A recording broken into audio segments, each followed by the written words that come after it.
Hello friends, Shashi Agarwal channel के अंदर मैं doctor Shashi Agarwal welcome you all. तो आज का जो हमारा टॉपिक, क्योंकि ये टॉपिक सिलेबस के अंदर मेंशन है, स्टेक होल्डर प्रोटेक्शन। तो पहले स्टेक होल्डर का मतलब होता है इंडिविजुअल या ग्रुप्स जो ऑर्गेनाइजेशन के अंदर उनका एक्टिविटीज़ में इंटरेस्ट होता है या जो भी ऑर्गेनाइजेशन करती है उससे वो प्रभावित होते हैं। ये गवर्नमेंट भी हो सकती है, रेगुलेटर भी हो सकते हैं, इन्वेस्टर्स भी हो सकते हैं, शेयर होल्डर्स भी हो सकते हैं, कस्टमर्स भी हो सकते हैं, एम्प्लॉयज़ भी हो सकते हैं, लोकल कम्युनिटी भी हो सकती है। तो ये जो स्टेक होल्डर्स होते हैं इनको प्रोटेक्ट करना जो होता है वो ऑर्गेनाइजेशन के लिए बहुत ही इंपॉर्टेंट होता है।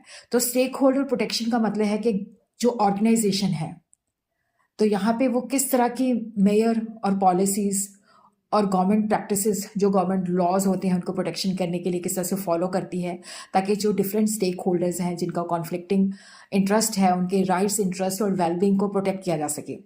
तो स्टेक होल्डर प्रोटेक्शन इसलिए भी इम्पॉर्टेंट है क्योंकि अगर ऑर्गेनाइजेशन अपने स्टेक होल्डर के फेवर में काम करती है, उनको प्रोटेक्ट करती है, तो स्टेक होल्डर के माइंड में ट्रस्ट और कॉन्फिडेंस बिल्ड करती है और डिस्प्यूट अमंग स्टेक होल्डर्स कम होती है और सस्टेनेबल ग्रोथ होती है। और डेफिनेटली यहाँ पे हम लीगल रिस्क जो होते हैं, अगर वो लीगली कंप्लाइंस करती है तो कोई लिटिगेशन नहीं होती और कॉर्पोरेट रेपुटेशन भी इन्हांस होती है।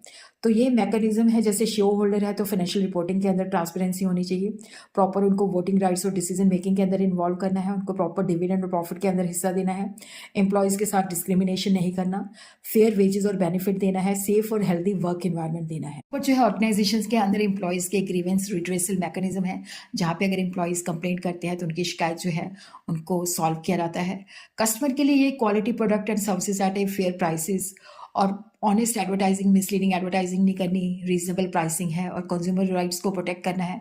सप्लायर के लिए उनको टाइमली पेमेंट करना है और उनके साथ जो एग्रीमेंट्स है वो फेयर होनी चाहिए, यानी कि उनको चीट करना है। सोसाइटी के लिए कॉर्पोरेट सोशल रिस्पॉन्सिबिलिटी के जो भी हमारे डिसीजन है उनका सोसाइटी के ऊपर क्या इम्पैक्ट है उसको देखते करना है। एनवायरनमेंट को सस्टेनेबिलिटी, एनवायरनमेंट को पोल्यूशन से बचाना है, एनवायरनमेंट को सेफ एंड हेल्दी रखना है और सोसाइटी के लिए वेरियस डेवलपमेंट प्रोग्राम्स करने हैं।